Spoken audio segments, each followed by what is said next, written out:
All right, so if you guys haven't figured it out already, this is Dr. Deborah Erickson. Hello. So why don't we first talk about where you came from? What kind of work you've been doing? Okay.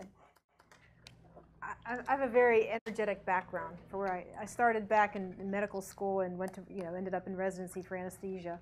During that time, I think when I was 18, I ended up in Florida down here from Pittsburgh, and I was very much into working out, and I had that pear-shaped body and didn't have, heavier in the thighs, nothing up in the sides and the arms and so forth. Started in the gym, then found out that I could do well with bodybuilding, working out, that type of thing. Got involved with bodybuilding and stayed in that till about 1991. During that time, I was also in residency, but I was also 28 to 35. So you really don't, in residency, you stay up for 36 hours, you keep going, and then after that, I would go work out. Didn't have a problem with that. Get up at 4 o'clock in the morning, be at the gym at 4:15, get to grand rounds at 6 o'clock in the morning, stay there for 24 hours, do it again. Next day I was fine. Take a 12-hour break, get some sleep. No kids, no marriage, nothing like that was involved. So plenty of time to do all those things, right? As you age, as I found as I got older, I thought, oh, I could keep doing all these things and everything would be fine. But once I hit that 40-something mark, kids are in the picture, married for some 20 years at this point, then everything kind of started falling down. I couldn't do all those things, and I kept asking, what's going on here? And nobody had any answers for that. That you have life keeps going. I work in hospital settings, working on patients 24/7, taking call on the weekends, taking every third night call, and I just kept getting worse and worse, and I was finally dragging myself out of bed, couldn't figure out what was going on. Why is this happening? Then as I got to the point of 45 to 50, it really started to affect me. I had to change my, the time I went to part-time at work, couldn't take call, couldn't work the weekends.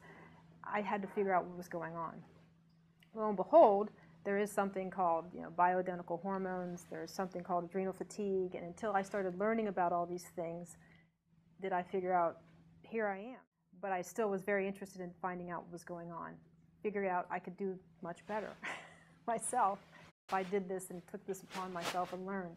Went to some courses, found out about how to do all this, and now I really have got this drive to find out how I can help people get to where I have found with the bioidentical hormones, the adrenal fatigue, fixing that, and thyroid support, weight management, all these things kind of wrapped up together in one.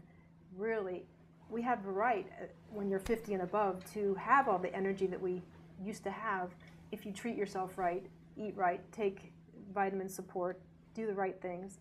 You can still have the energy that we had when we were back when we were 30. But there's all sorts of different balances that we need to keep in check that aren't there anymore. Your ovaries aren't working so well. Your testosterone levels dropping a little bit. All these things need to be in check and point so you can have that energy to keep going. Once I figured all this stuff out, I was kind of like, wow, this is great. Why can't everybody understand this? So we're at that point now where I'm trying to educate people and see what they need and get everything going. Doc, has this been around for a while, or is this something new? I mean, is this something that just started coming out? It's probably been around for a while, but I wasn't quite as interested in it when I was 30, and I could do everything. Now that I'm 50, I can't do everything, and I need it. I want to have it. And people aren't knowing about it. It's like you want to tell people about it. It works. It can really help you. Fantastic. So when you're treating patients, people who have these problems, do you find that their lifestyle is what you have to overcome in order to get them to do it? Yes, you have to tell them. You have to fix what the problem is yourself and fix yourself. So there's a reason that it's happening. Life happens. But you have to figure out what you're doing in life that's the problem, and also support the nutritional side to get yourself back on your feet again.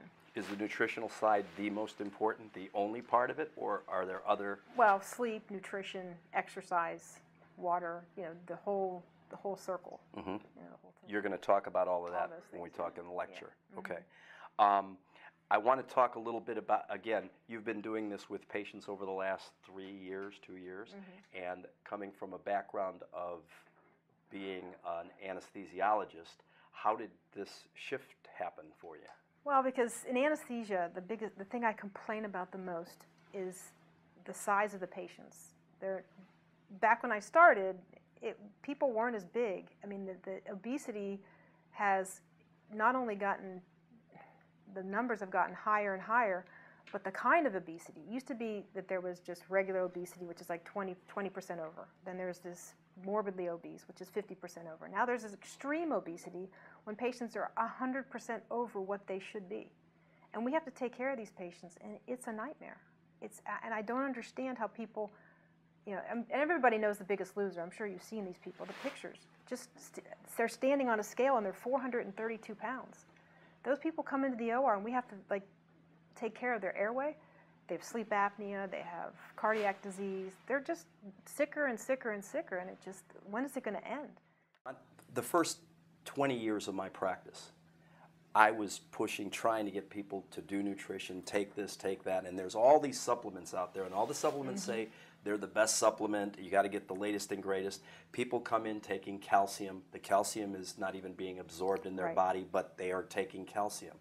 Will you be talking a little bit about that tonight, about how the types of things you take are important, how they're made and where they're made from, because just going to Walgreens or CVS might not get you what you're looking for.